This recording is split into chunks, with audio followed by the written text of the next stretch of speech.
This program is brought to you because everything ALS has found a purpose, and it's to serve you with these ALS talks. And tonight, I just want to invite you to share this with whoever you can and subscribe to our channel so that you can experience what you're going to experience tonight often. And with that, I'll turn this over to our founder and CEO, Indu Navar. Thank you so much, Indu. Well, thank you. Thank you, McFinn, and thanks for everybody here. And I'm going to just give a little bio. I know that Dr. Richard Bedlack doesn't require any introduction.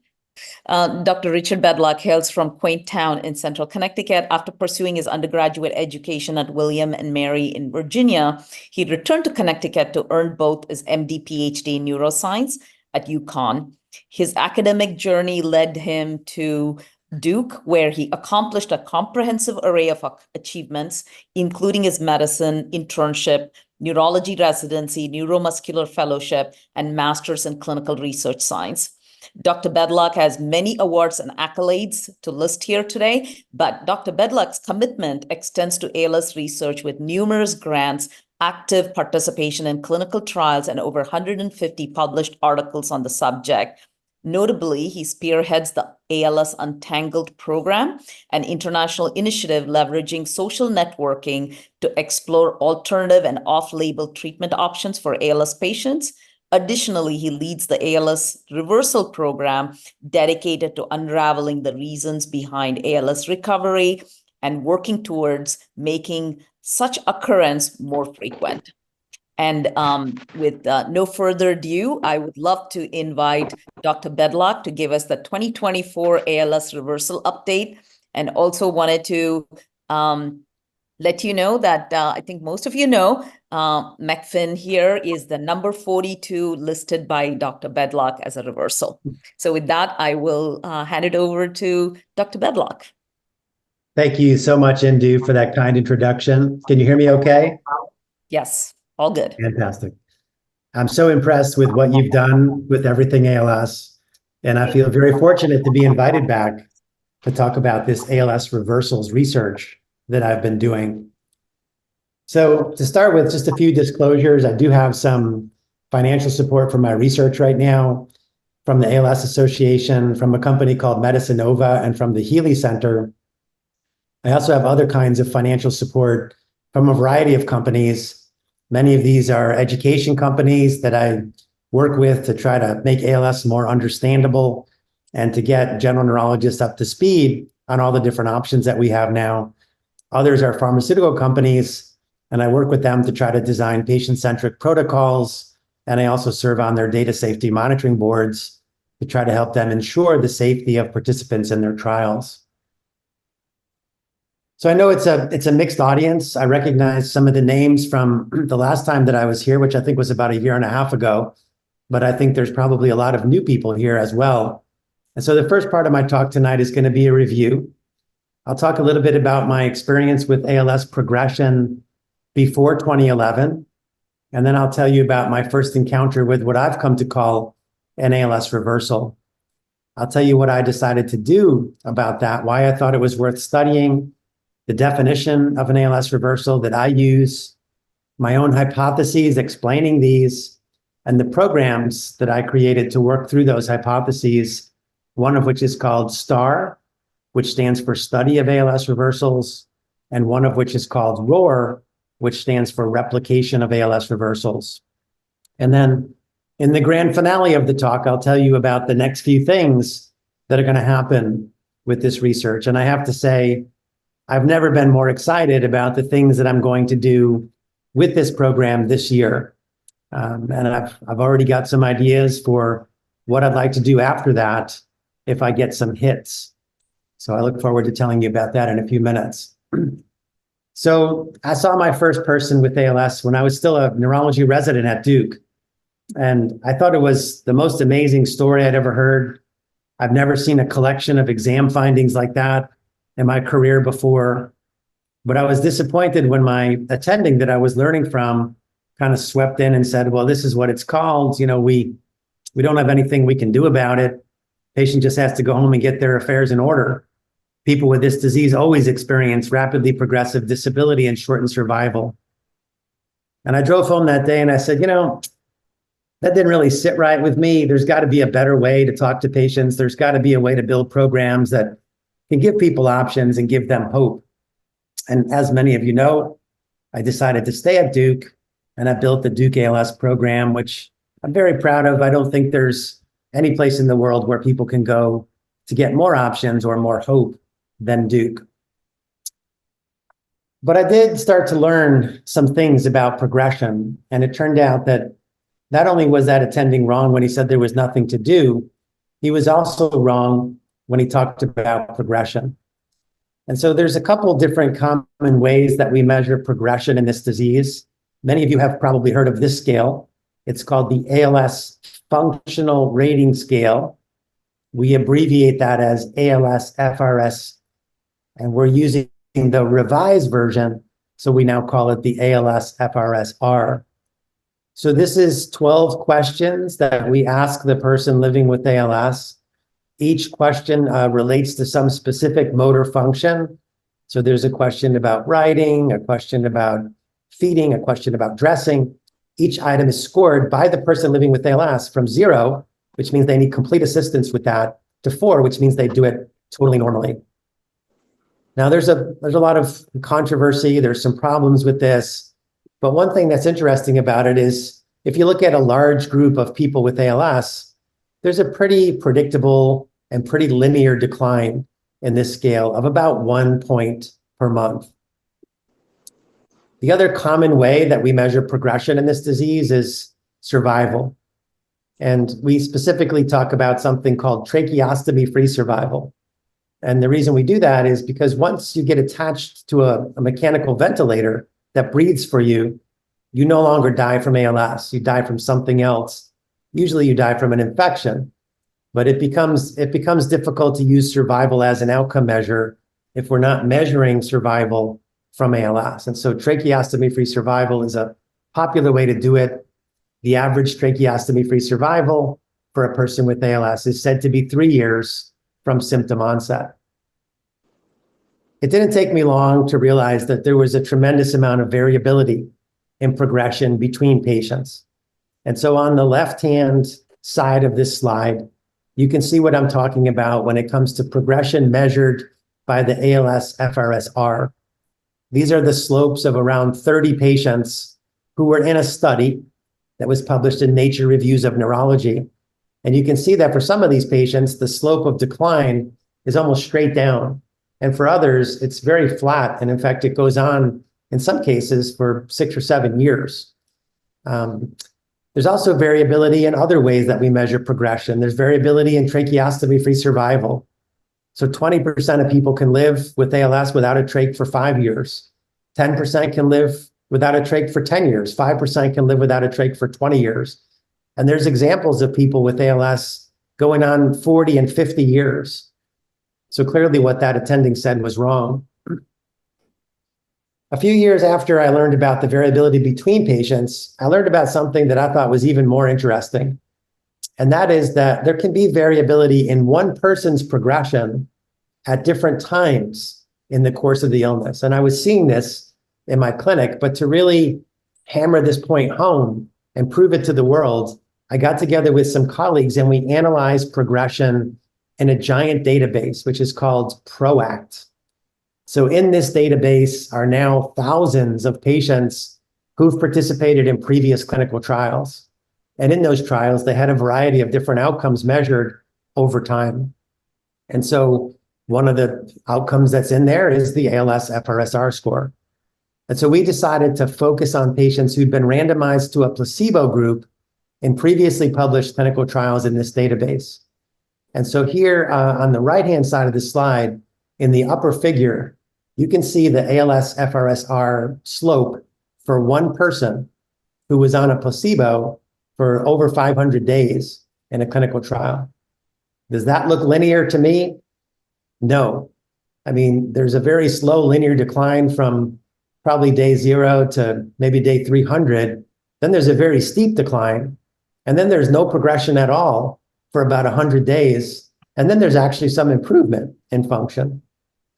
And so to really sort of look at the database as a whole, we created the figure that's in the lower right-hand corner of this slide. Those different curves, the blue, the green, the red, the aqua, and the purple, that's the percentage of patients in the database on placebo who had different degrees of ALS FRSR stability lasting different amounts of time. So let me tell you how you would read that. So if you look at this blue line, that's the percentage of patients who had a stable ALS FRSR score lasting different amounts of time. So about 80% of patients had a stable score lasting 60 days. Not that surprising, but what I think is surprising is even if you go all the way out to a year, you're still looking at about 20% of patients whose score can be stable on a placebo. Now, when I published this in the journal Neurology, it was accompanied by an editorial from some very respectable colleagues. And they said, they focused on the fact that I used that particular scale. And they said, we got a problem with this scale. Clearly there's something wrong with the scale to allow for these plateaus and these small reversals, because that's not the natural history of ALS.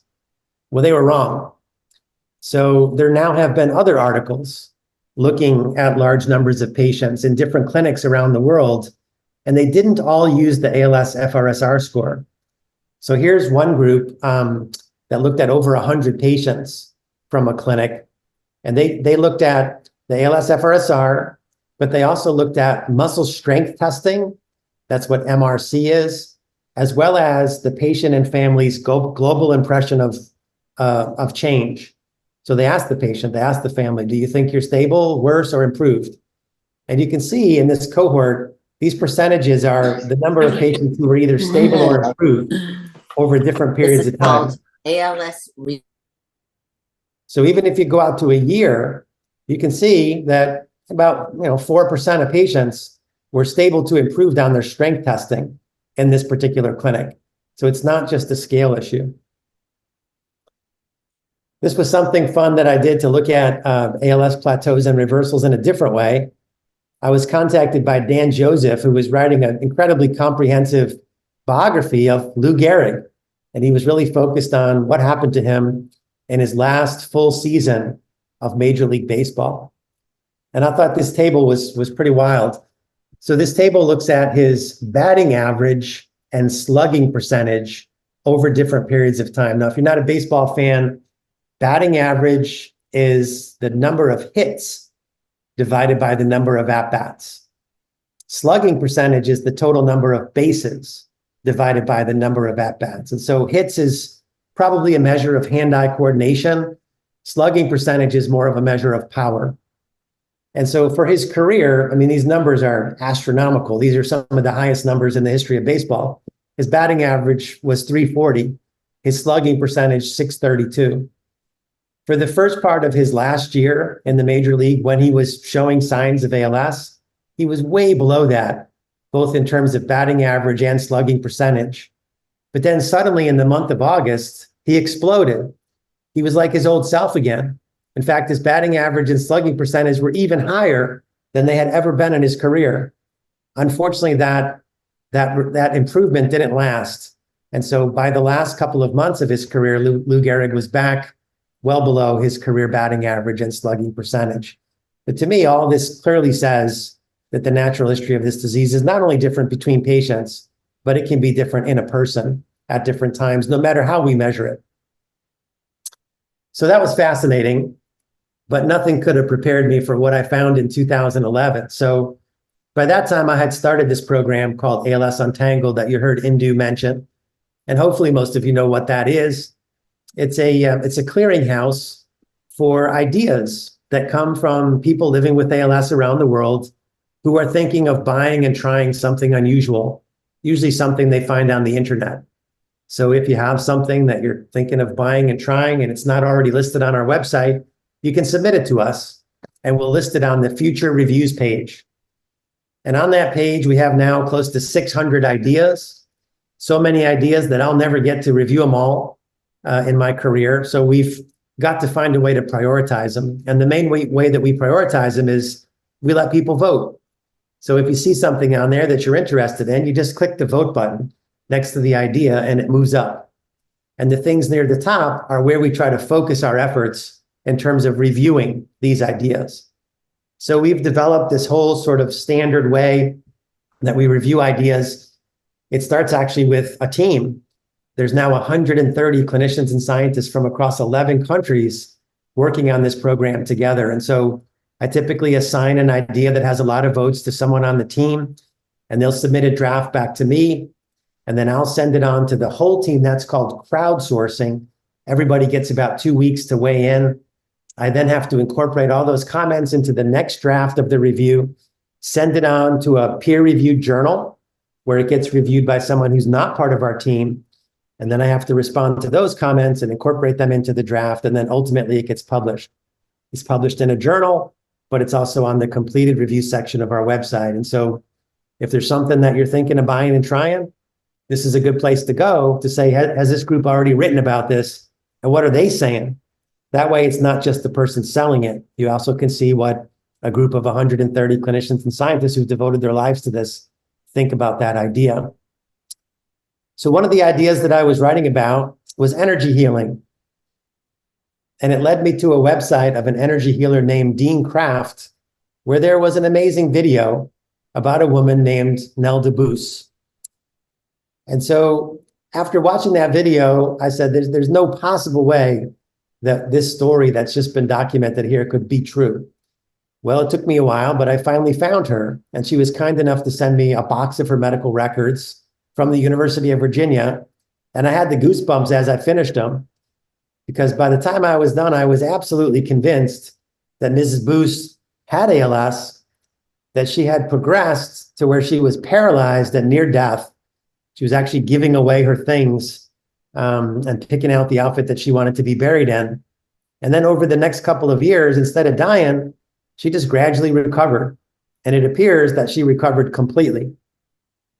Now, I had never seen anything like this before. And so I immediately reached out to the energy healer that she had gone to see to find out if I could study what he was doing. And I'll never forget, he sent me an email back that said, "Richard, for those who believe, no proof is necessary. And for those who don't, no proof will ever be enough." And that's the last time I ever heard from Dean Kraft. Unfortunately, he did pass away a few years ago. I saw his obituary online. So I guess I'll never know if he really did have something magical that he could do. But what I also found out in talking to some of my more senior colleagues is that Nell DeBoos was not the first documented ALS reversal. The first one had actually happened almost 50 years earlier. And there had been many documented case reports of people like this in the literature, in the 60s, in the 70s, in the 80s, in the 90s, in the aughts, in the 2010s. But strangely, nobody was talking about these. Nobody was trying to collect these cases and study them to try to understand what the heck happened to this group of patients. Now, to me, this group of patients is absolutely worth studying. And the best way that I could prove it to a skeptic is to say, look at other fields where they have studied people who were unexpectedly resistant to some disease and how that leapt the whole field forward. So HIV is a great example. In HIV, there's a group of people who get infected with the HIV virus. You can measure it in their blood, but they never get sick, even though they don't take any medicine. They never progress on to AIDS. And for a long time, people just said, well, that's interesting. And then one day somebody decided to study them, and they found that a lot of these so-called elite controllers had the same genetic abnormality. And they asked, well, what in the world does this gene CCR5 do? It turns out it codes for a protein that's in the surface of cells that HIV needs to get in to make people sick. We never knew that before we studied this group of resistant patients. And Pfizer, a drug company, immediately jumped on that discovery and built a drug called Maraviroc that blocks that receptor, and it works for everyone with HIV. So I decided I would devote the rest of my career to trying to understand what happened to these patients in the hopes that I might be able to make it happen more often. If you're going to study something, the first thing you got to do is figure out how to define it. And so what I came up with for a definition is that I've got to have that person's medical records in my hand, and they have to allow me to confirm three things. First, I've got to be confident about the diagnosis. There's got to be the right history, the right exam, the right EMG, and the right testing to rule out mimics. Second, there's got to be progressive weakness to the point of disability. So you can't be an ALS reversal if you just lose the ability to extend your pinky finger and then that comes back. That's not significant disability. And third, you got to have a dramatic and persistent recovery of lost motor function and disability. So you'll notice that there is not just one scale that we use to define an ALS reversal. It's one of these things where you know it when you see it, when people satisfy all three of these things. Some examples of criteria number 3, I've got people in my program who couldn't breathe without a ventilator, and now they breathe on their own. I've got people in the program who couldn't swallow and had to have a feeding tube for hydration and nutrition, and now they swallow normally. I've got people who couldn't talk at all. They had to use a speech generating device, and now they speak normally. I've got people who are wheelchair bound, and now they walk, and some run. I've got people who are totally dependent upon others for all their dressing and bathing and feeding, and now they can do all that stuff themselves. So you need a definition, but you also need some hypotheses, some ideas about, what these people might be, like what happened to them. And I've come up with 3. The first is maybe the diagnosis wasn't right. Maybe these were ALS mimics. And I already told you that, I go through a pretty rigorous process, but you have to remember ALS is a syndrome. You check certain boxes, and if you check all the right boxes, then you call it ALS.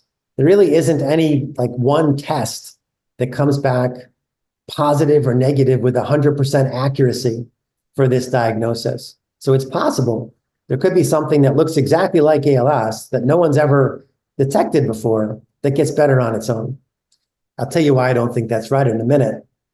Hypothesis number 2 is that maybe there's something different about these folks to start with, something that allows them to beat ALS no matter what they do, something like the elite controllers in HIV.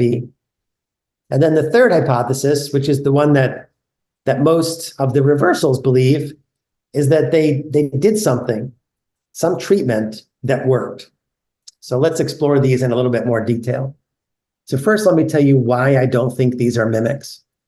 It seems to me that it would be awfully odd if, for 150 years, people were presenting with histories, neurological exams, EMGs, testing for mimics that all looked exactly like ALS, but it wasn't. And no one had ever put that together into some other condition. It's possible, but it seems unlikely. 4% of the people in my ALS reversal program have a family history of ALS.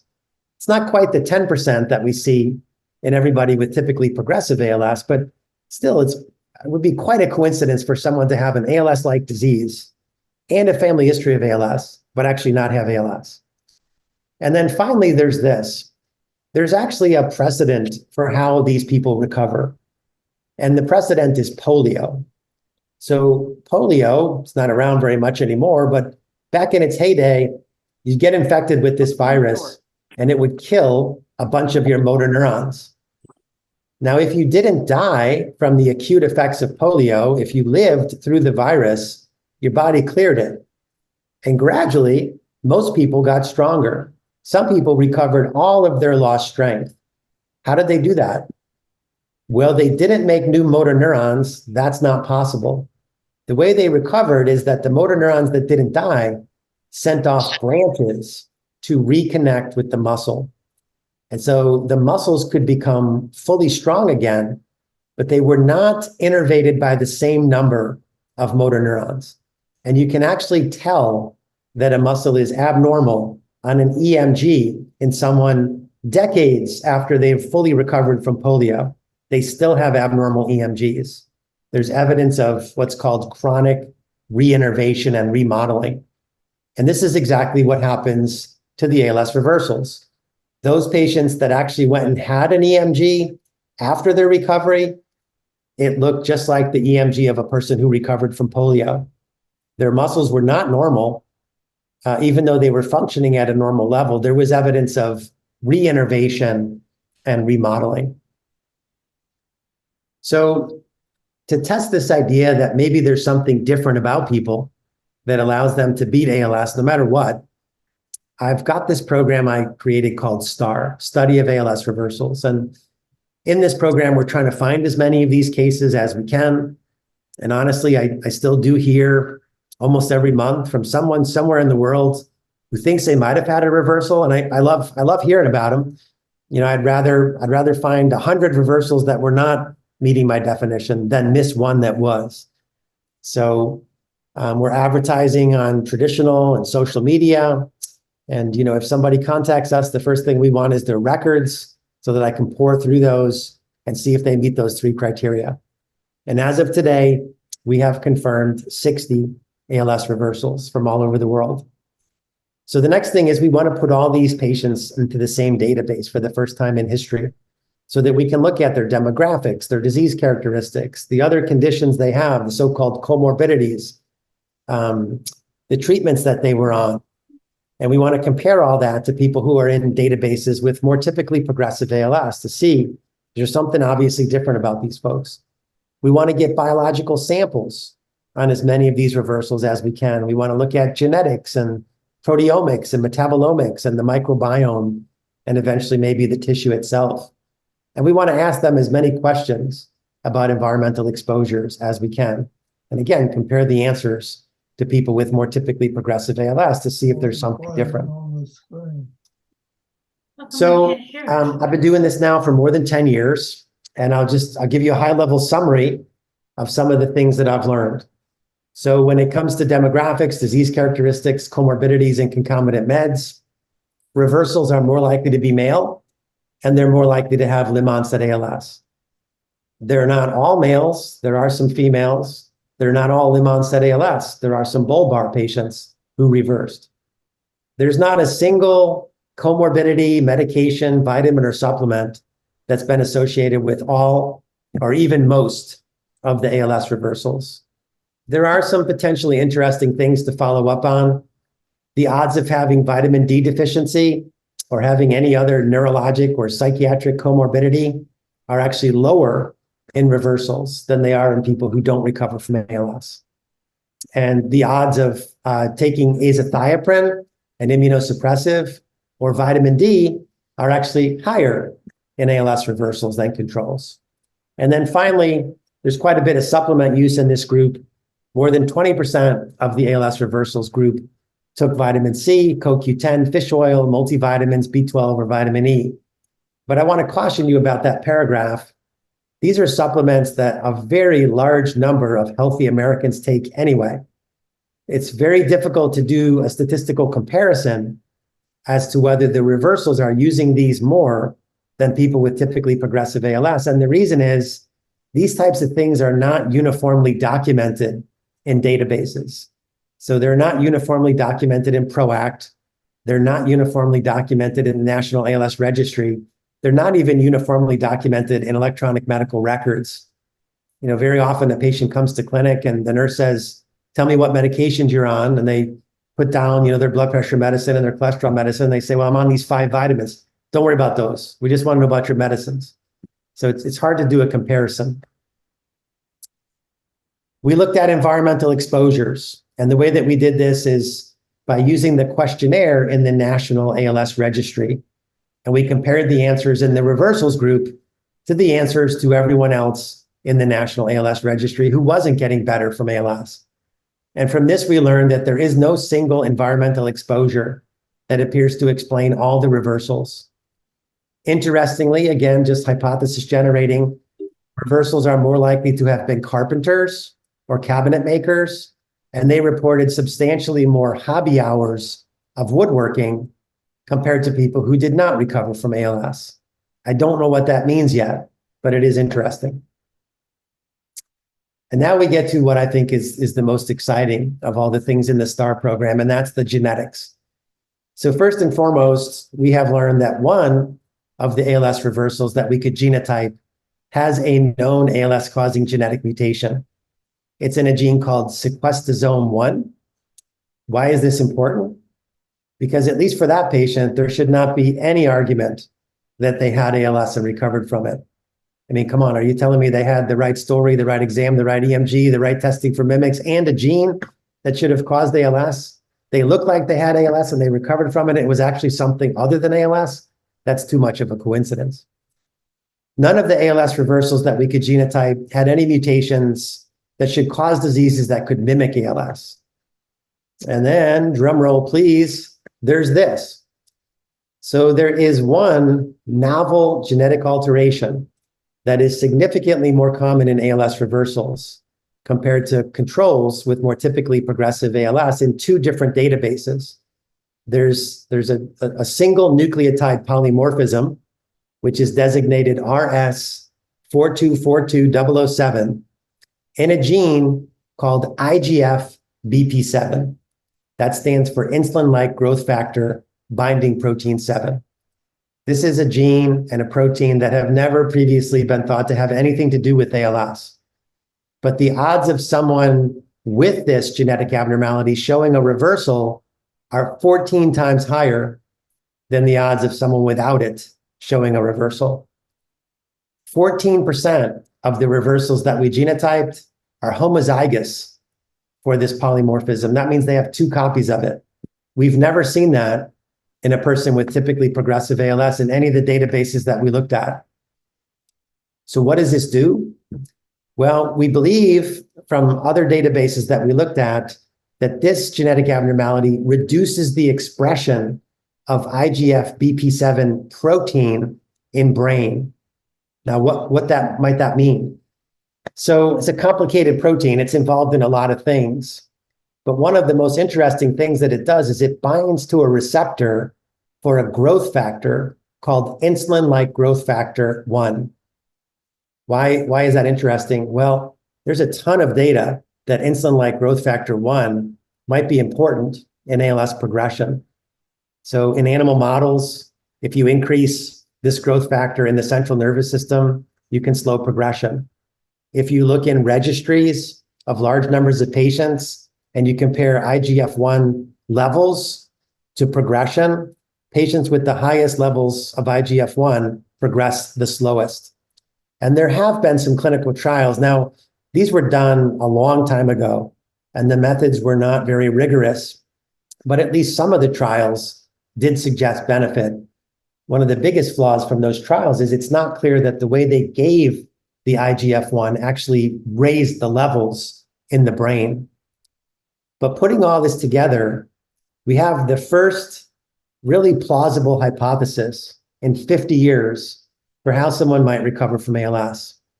They might have this genetic abnormality, and as a result, they have reduced levels of IGF-BP7. Because they have reduced levels, the insulin-like growth factor is open. It's not blocked by this protein. And therefore, IGF-1 can bind more robustly to the receptor and make motor neurons more resistant to whatever it is that's trying to kill them in ALS. And I'll tell you how we're going to follow up on that in a few minutes. Before we get there, I want to tell you about the other program I mentioned. That is the Replication of ALS Reversals program, ROAR. And this one tests the idea that maybe these reversals are due to the things that these patients took.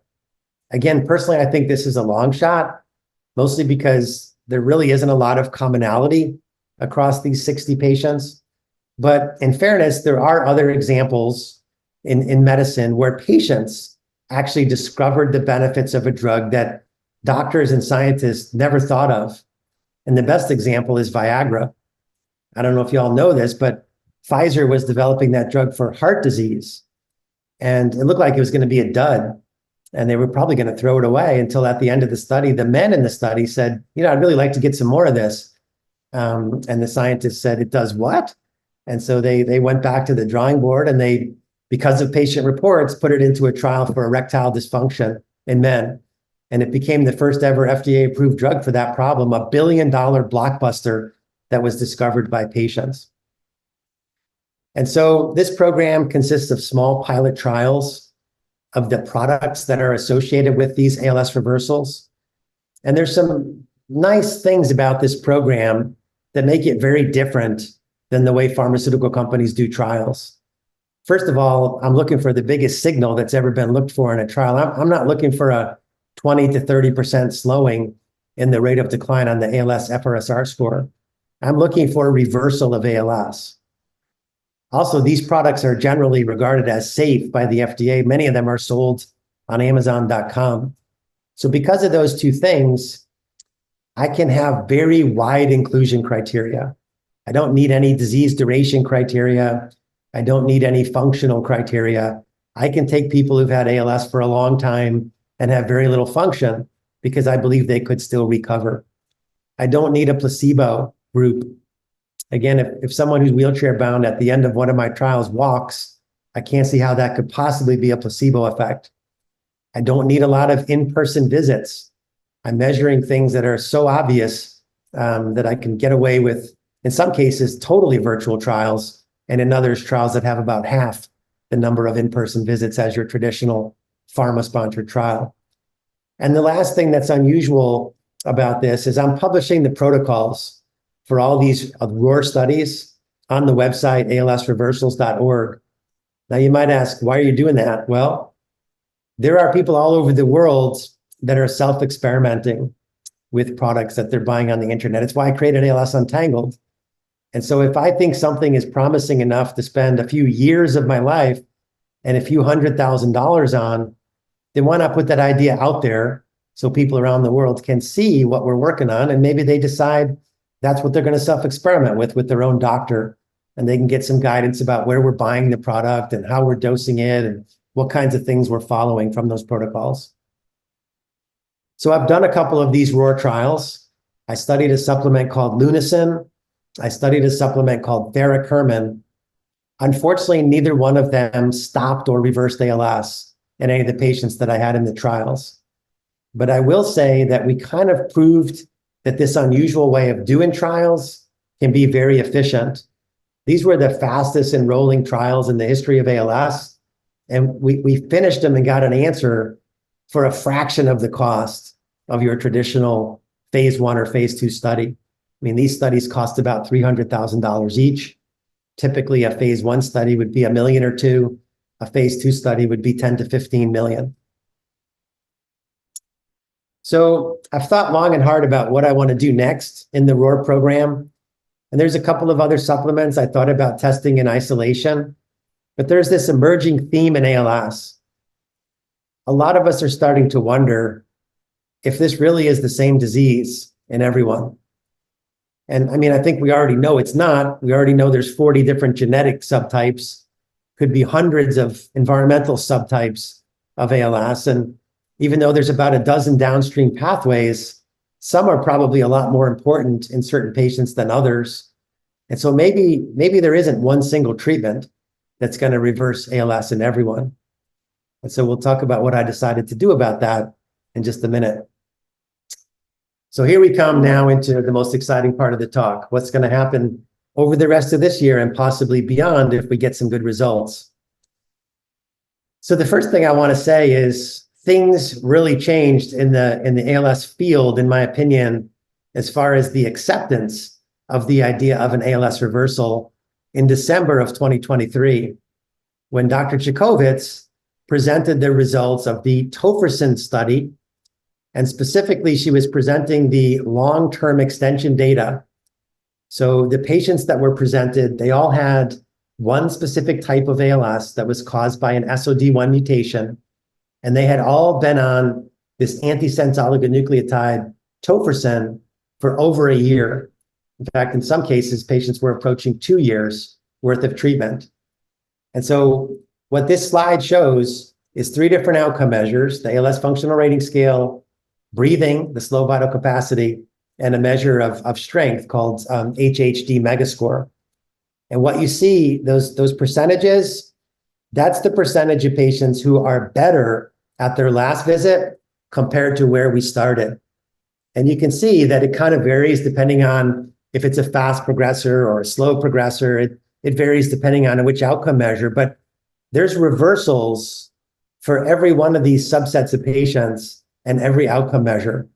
And in fact, for some of these, like slow progressors and the ALS FRSR score, 25% of patients are actually better on the score now than they were when they started, in some cases 2 years ago. So at the end of this presentation, there was a standing ovation. I've never seen that at a scientific meeting.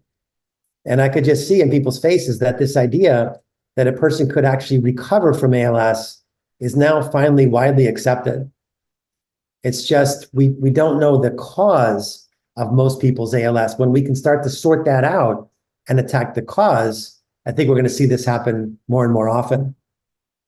But in the meantime, back to the STAR and ROAR and where we're going next. And so I told you about IGF-BP7.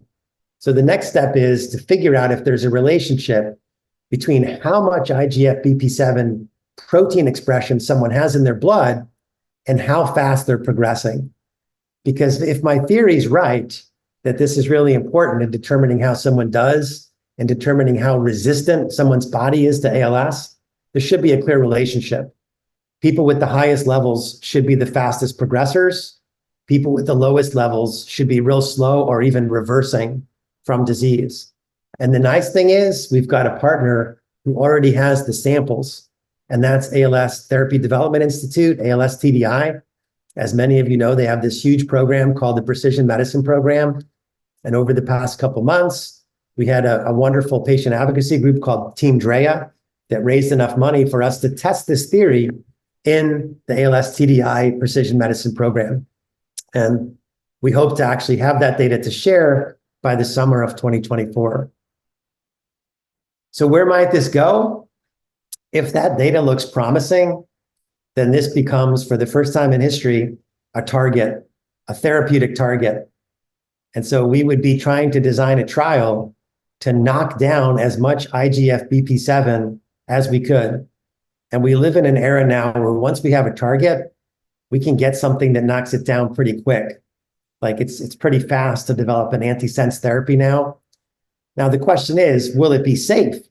This protein's involved in a lot of things. Obviously, you know, if we develop this and test it in animals and the animals are dying from some horrible type of cancer, that's not going to be something that we can move into human trials. But if it looks safe, if it looks like something that we could move into trials, how exciting would that be to actually have a clinical trial doing what I think might be the most important thing that happens to these patients that recover from ALS.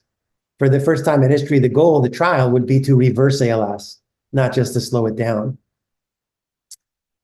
So I also wanted to give you an update on what's happening with the ROAR program. And I told you about this idea that we want to try to think about people as maybe ALS subsets rather than all the same thing. It's just, you know, there's little agreement on how to do that. But I've got some friends in Australia that work for a company called Genius, and they have a platform which is called DIGAP, Deep Integrated Genomics Analysis Platform. And using that platform, they have worked out an algorithm with machine learning that they think can look at the entire picture of someone's genetic information and drill all that information down into a pathway burden analysis and tell us which of 4 pathways is most likely killing that person's motor neurons. And so once we know that, we will match that person with a supplement that's associated with an ALS reversal. So this is combining all the ROAR methodology with this idea of personalized medicine. And so category 1 will be neuroinflammation. We'll be prescribing astaxanthin. Category 2 will be oxidative stress. We'll be prescribing Protandim. Category 3 will be disrupted intracellular transport and autophagy. We'll be prescribing melatonin. And category 4 will be mitochondrial dysfunction. We'll be prescribing MitoQ. Now, who are we looking for this ROAR DIGAP trial? Well, here's a list of the inclusion and exclusion criteria. And you'll see here that we don't have any disease duration. So if you've had ALS for 20 years, that doesn't exclude you from this trial. We do have a few rules about function. Like, for example, we want people that we expect to be able to survive for the duration of the 6 month, or actually it's a 9-month trial. Some other things that the FDA wanted us to put in there. Obviously, we can't have people becoming pregnant during the trial. We don't know about the safety of these supplements. We want people to be able to swallow the products. They haven't been as well studied when they're given in other ways. We can't take people who are in other clinical trials, but we're not going to exclude people using other supplements as long as they're not part of a trial and as long as they're not one of the 4 things that we're studying in our trial. So this is kind of a schematic of what participation in the trial would look like. There'd be 4 visits that you'd need to make over 9 months. The first one, you'd sign a consent and you'd go through a screening process. If you pass that, we would take a blood sample, we would take a urine pregnancy sample. Some of the blood would go to the dye gap analysis and the pathway burden analysis. Some of the blood would go to Temple, where we're doing neurofilament levels and we're doing biomarkers to try to match what the pathway burden analysis said was the pathway of interest to what these different biomarker panels say. You'd come back 3 months later, and by then we would have your dye gap classification. So we tell you which one of the 4 categories you were in, and we give you your product. We check another blood test at that time for neurofilament and mechanistic biomarkers. At 5 months, we'd ask you to come back again for the blood test. And finally, at 9 months, we'd ask you to come back for the final blood test. And every month throughout this study, our team will be calling you to make sure that you're doing okay, to record adverse events, to measure the ALS FRSR score over the telephone or a video visit.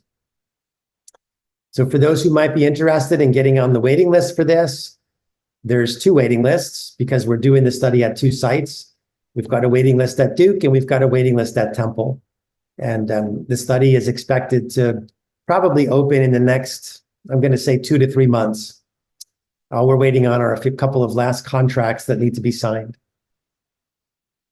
So I think it's an incredibly exciting time. I mean, whether you believe in my research or not, I mean, the presentation by Dr. Jacobitz has clearly shown that it is possible to reverse ALS, if we target the right thing. And, I've got some ideas for how we might target the right thing in people, even people without genetic mutations. But, I know it's hard, but you got to be patient and wait for the science to catch up. Right now, today, there are multiple individuals and groups on the internet who will tell you they know how to reverse your ALS. Many of them will charge you something for this information. I promise you, they do not know how to reverse your ALS. No one knows how to do this yet. And, if you're thinking about giving somebody a bunch of money or, going out to their clinic to spend a bunch of money, take a look at this list of red flags that ALS Untangled put out. These are the things that over the past, 13 years of our work have been associated with some of the least promising treatments that we've ever reviewed. So if somebody's asking you for a boatload of money for something that's not proven, huge red flag. Somebody's got a clinic that's advertising their protocol as effective for some of the world's worst diseases when those diseases don't have anything in common, huge red flag. Somebody who's doing something where there's no IRB, there's no informed consent, there's no plausible mechanism by which their treatment could help. There's nothing being measured. There's no outcome measures being presented at scientific meetings or in journals. If the person prescribing this thing to you doesn't really have any relevant medical or scientific training, watch out.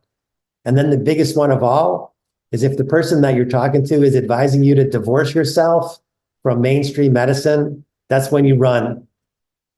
Because even though we don't know how to fix ALS yet, we have learned about a lot of things that can make people's lives better and longer. So definitely don't want to divorce yourself from mainstream medicine while you fight this. And so just to kind of wrap up what I told you, ALS reversals are out there. They're rare, but I believe they could provide clues to endogenous mechanisms that help fight the disease or even to new treatments that we haven't discovered yet.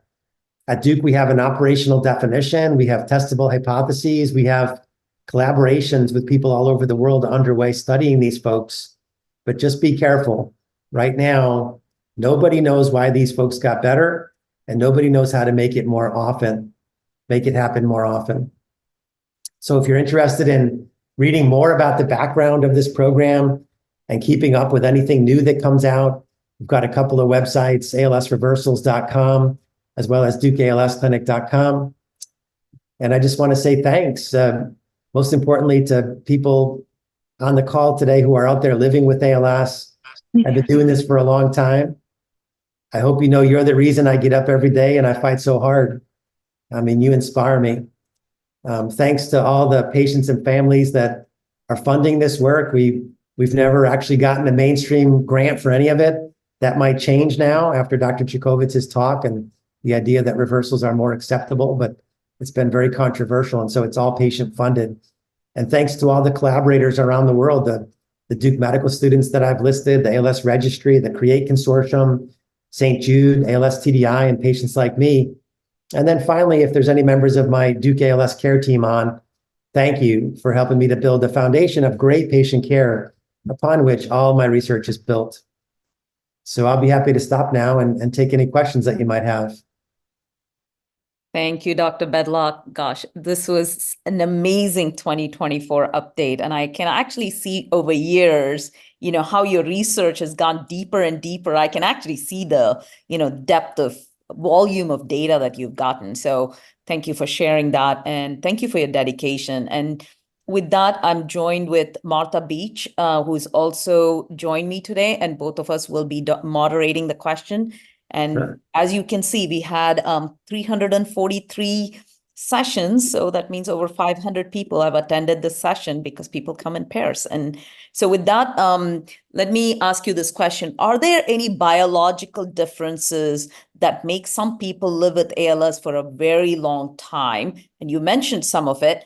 And even though they don't reverse, can the progression level out indefinitely while this doesn't constitute for the reversal and they haven't regained any function? Is there any relationship to reversal in your mind?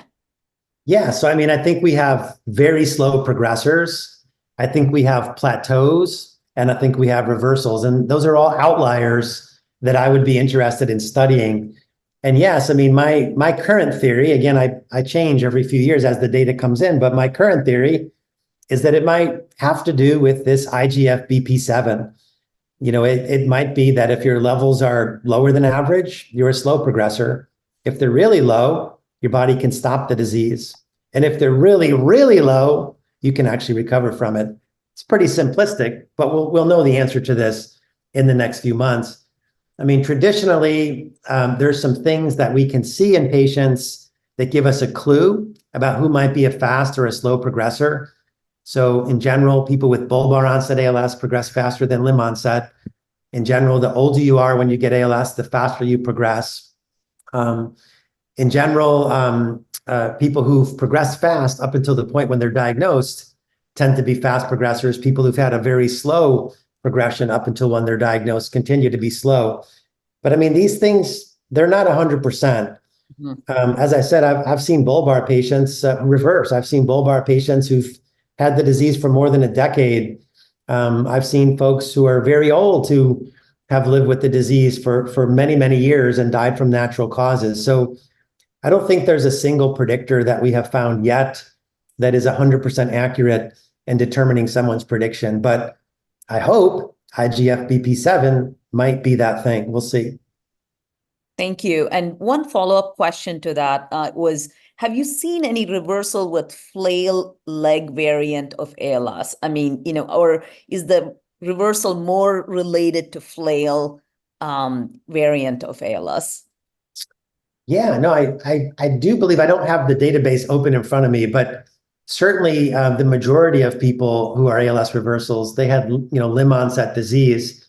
And certainly some were fast progressors, some were slow progressors. Some had the disease stay in their legs for longer than you might expect. Some had the disease stay in their arms for longer than you might expect. But I'm wondering if, the spirit of the question is, could a person who's lost all their leg muscles actually recover their leg muscles? And the answer is, I believe yes. Because I have seen people who were wheelchair bound. I have seen people who couldn't walk or even stand, who now can walk and run. Wow. So I don't currently believe there's any point at which a person could not recover from ALS. Amazing. Martha? Yes, thank you. Dr. Bedlack, you are an amazing inspiration to all of us. I'm a nurse practitioner. My husband has been diagnosed with ALS. He's probably had it about 7 years. He was diagnosed 5 years ago. And I've been working in the field of coma and a spinal cord injury since 1991. And I remember the days when they would say the same thing, that there was no hope. And so you are amazing. So thank you. Well, thank you, Martha. We're very lucky to have you here in the field studying in your passion. This is a two-part question that we've been asked, and it focuses on BMAA. Yeah. So there's been a lot of talk out there, studies around BMAA and ALS. And so one of the questions is, L-serine has been suggested or recommended as a complementary intervention to BMAA. And for those that live near large bodies of water or even stagnant bodies of water, what are your thoughts on BMAA? Yeah, so I do think that the distribution of ALS, if you look, at sort of a microscopic level, like if you look across the whole world, people say, well, it's not that different from continent to continent. That's true. But like if you look across a state, so we looked in North Carolina, there's a tremendous hotspot of ALS all around this body of water called the Albemarle Sound. The risk of ALS there is more than double other parts of the state. And, this has been seen in New Hampshire. This has been seen in Michigan. This has been seen in Florida. It's on the island of Guam. There are hotspots, and the hotspots tend to be around algae blooms. And so there's been a lot of thought about what might algae be producing that could kill motor neurons. And there is a toxin called beta-methylaminoalanine, which in a lab can kill motor neurons. You can force feed this toxin to animals, and you can give them a neurodegenerative disease.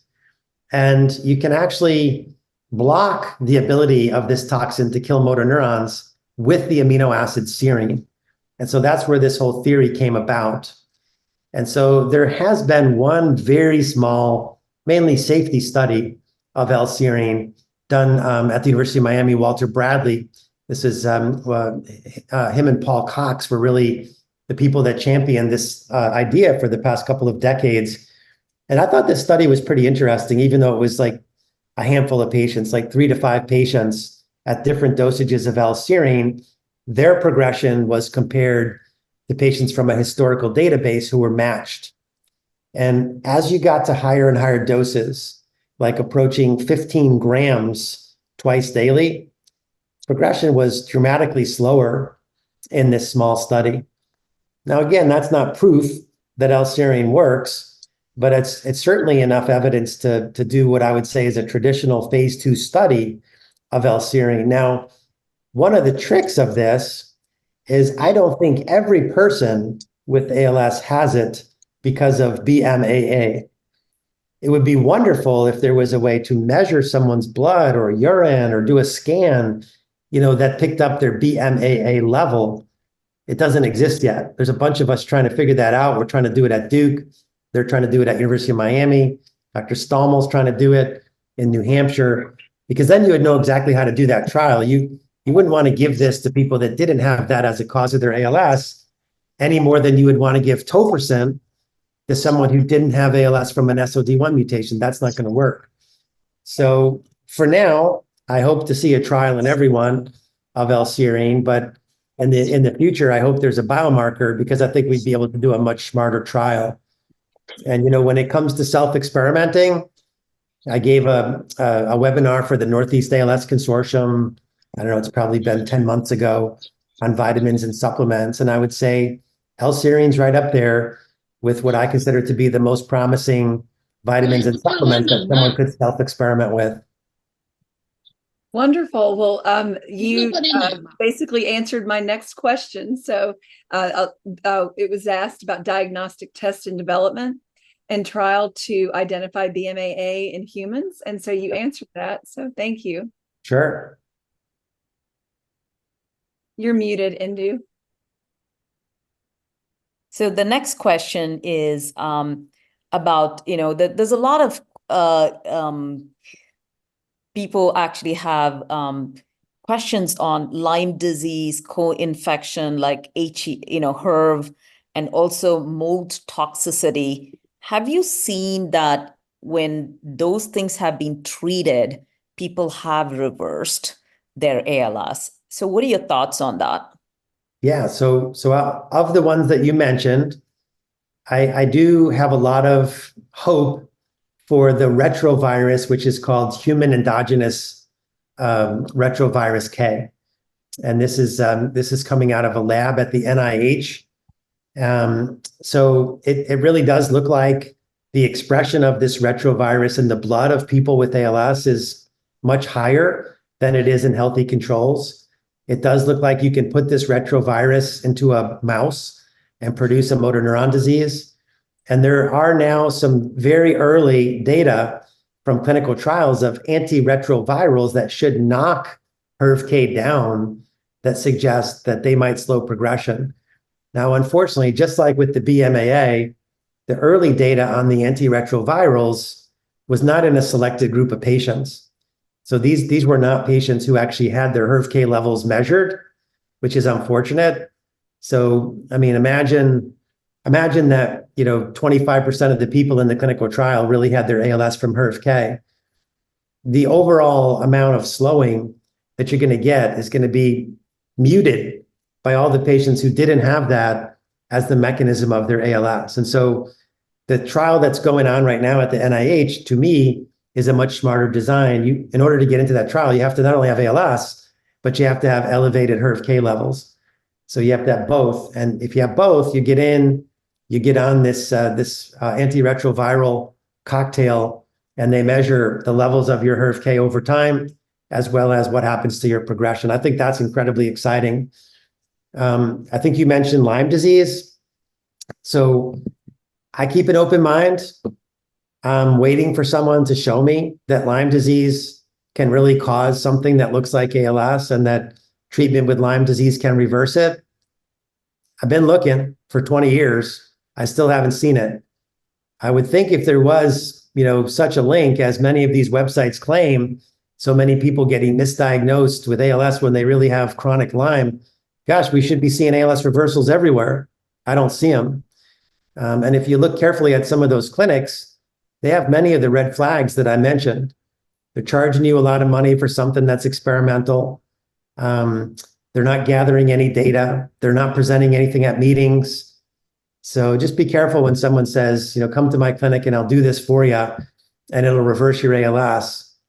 Say, well, where's the data? Like, how come you haven't presented? You probably would win the Nobel Prize if you developed a therapy that reversed ALS. You wouldn't have to hide somewhere next to a Kentucky Fried Chicken in a strip mall if you knew how to reverse ALS. Point.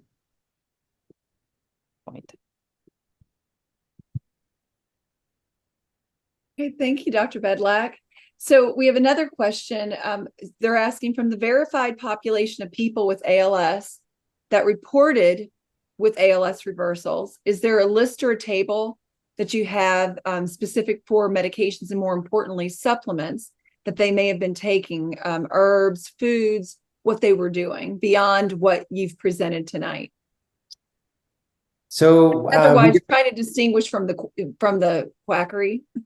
Yeah. No, I mean, the key is what questions to ask. Like, we haven't carefully asked about diet in the ALS reversals, and that's been suggested.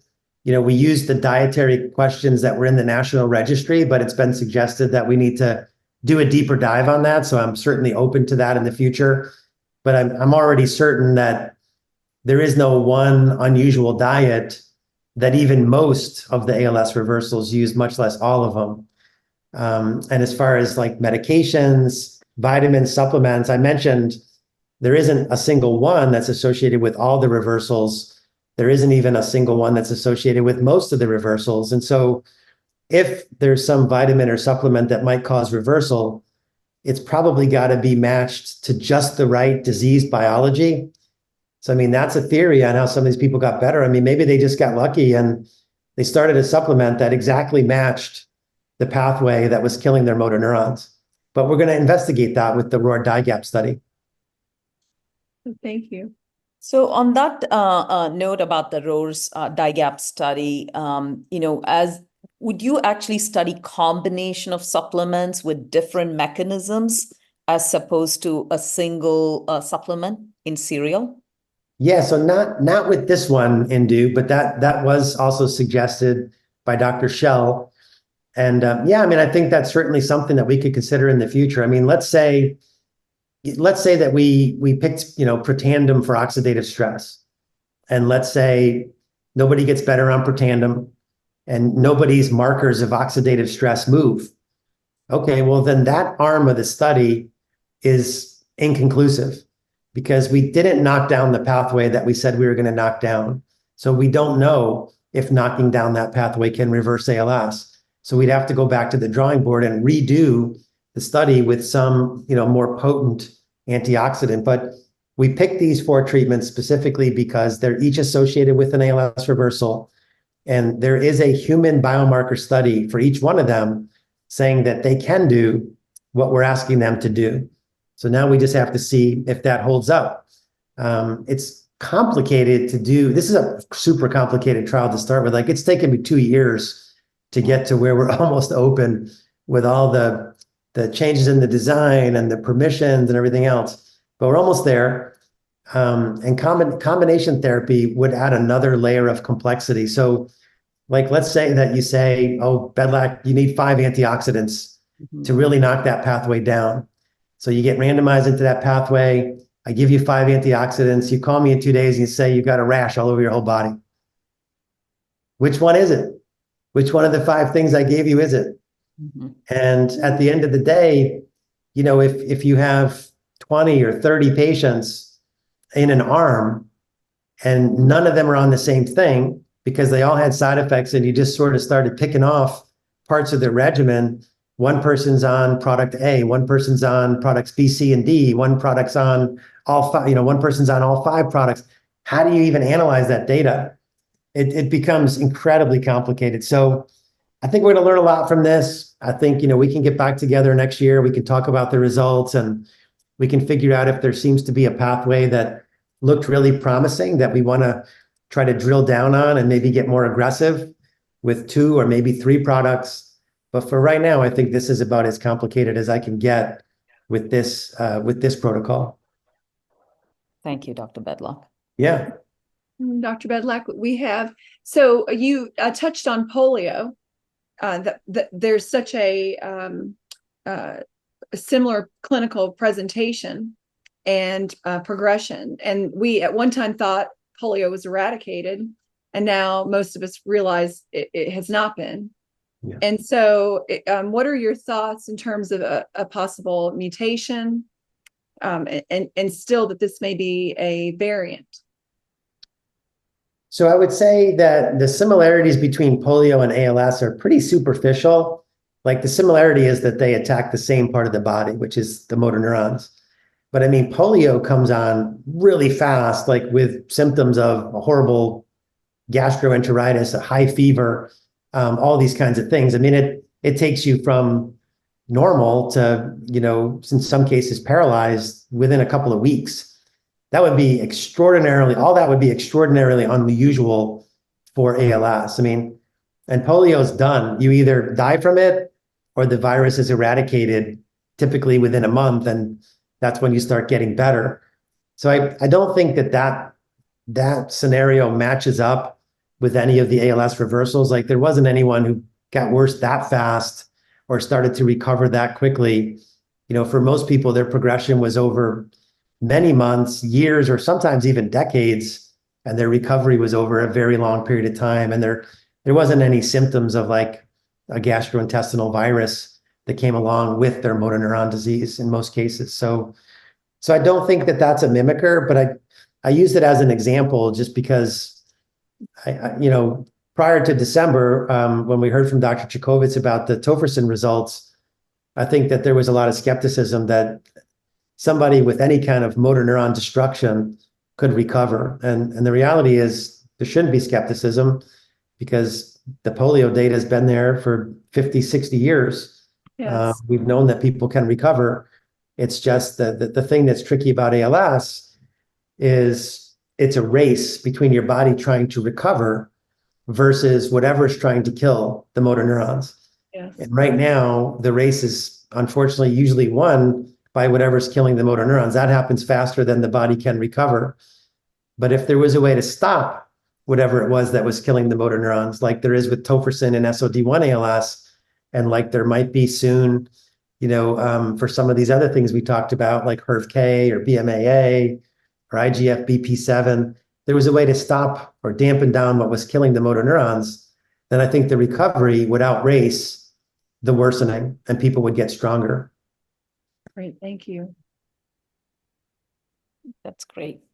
And this was a very popular question, Dr. Bedlack, is how do I get tested for IGF-BP7?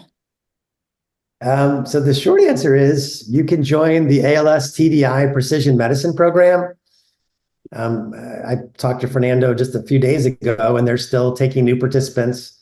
And I believe he's going to try to measure this in everyone who's in the Precision Medicine Program. There is no commercial lab that's doing this testing. I mean, this discovery is only a few months old. Mm-hmm. And again, this is not something that anyone's ever implicated in ALS before. Now, if we find that this is meaningful, that the level is associated in a significant way with progression, then you probably will see a commercial lab start to offer this, because it's not a difficult thing to measure. It's just that you can't do it commercially right now. No one offers it. Thank you. Thank you, Dr. Bedlack. So another one, it seems like so many neurologists today do not believe reversals can occur. Why do you think that this is? And you're already speaking to some of it, but how should we, as the patient community, address this? Yeah, I mean, there's always going to be skeptics and naysayers. I've experienced this many times in my career with the different things I tried. I mean, I can tell you when I started ALS Untangled, there were probably 10 people in the world who thought this was a good idea. And many, many more colleagues who said, all you're doing is free advertising for the people that are selling these things. And now I think most of my colleagues have come around and said, this is actually very helpful because we get asked this stuff all the time, and we can print out one of your articles and we can say, this is what a group of 130 clinicians and scientists think about this particular thing. And maybe there's a better thing that you could spend your money on. But I think that the community is coming around. And I think that tofersen presentation was like a landmark moment in the acceptance that a person can actually recover function from a neurodegenerative disease in general, but in particular ALS. I think everybody believes in tofersen. Everybody believes in the data from that trial. It makes sense that drug is having the most potent effect that we've ever seen, because we know exactly why that mutation causes disease, how it causes disease, why that drug has such a big effect. So it's just a beautiful story that I think opens everyone's minds to the fact that this can happen. And, there's really probably not a lot of point in arguing with someone who tells you that there's no such thing as an ALS reversal. But you can say, well, if you want to educate yourself, I would encourage you to go and watch this presentation by Dr. Chaikovitz from December in the Motor Neuron Disease Association meeting, where she talks about the significant percentage of people who are recovering lost function on this FDA-approved therapy. And I think Mayor Sakovic mentioned 40% of our patients are seeing the reversal. So, and also in Basel, we had Anna from Germany who had the FUS gene. She came and spoke. That was a very positive as well. So, well, thank you so much, Dr. Bedlack. And, we really appreciate your time. I know we went over than what you had allocated for us, and I can't thank you enough for your time and all the work you're doing. And we look forward to having you again, hopefully this year again, because we want to see that, something breakthrough has come through. And with that, have a great night. And we will open up an internal meeting where people actually discuss some questions that they have. But I will let you have a great night tonight. Well, thanks again, Indu, and thank you, McFinn, for your great introduction, and thank you, everyone, for staying with me so late. And I'll keep fighting as hard as I can and hopefully come back with some good news later this year. Well, folks, right in your living room. Now, there are 350 people, 400 people, and tonight was, I put out a little ad tonight for the program, and I said, come hear the most positive doctor in the United States for ALS and ask him why. And I think he told us why tonight, why he feels that way. And I think that's one of the ALS warriors that we want to send prayers to, good thoughts, anything that we can think about. Hope is real. And Dr. Bedlack is really real. And so those two things mixed together, come on, that's a cocktail. And I think we can all use it. Okay, folks, one of the most favorite times of the night for me is when we all get to say goodbye together, because all of our hearts kind of jump right out of these little squares and they spread all over the page. So on 3, let's say goodnight to everybody. 1, 2, 3. Good night. Good night, everybody. Good night. Well done. See y'all next time. See everybody next time. Sing. All right. Hey, night. Eddie, always a Thanks for the pleasure. luck, doctor. Tom, Libby, Good night. your time. Good night. Thank you. Rita, I see Bye, you. Charlie. Good night, Rita. Charlie. And Charlie, All my right. co-host, you're awesome. Oh, okay. That's right. Thank you, Sharon. Thank you. Good night. Good night. Good Night. night. Glad there's Love angels you. in your home. Michael Thayer, you're awesome, buddy. Thank you for coming tonight. And Debbie, give that smile. And then throw it our way often. Thank you. And Derek, a pleasure to have you with us tonight, my friend. Thank you so much for spending it with us. And Chuck Shaw, I see a beautiful person standing right next to you. You're a lucky man.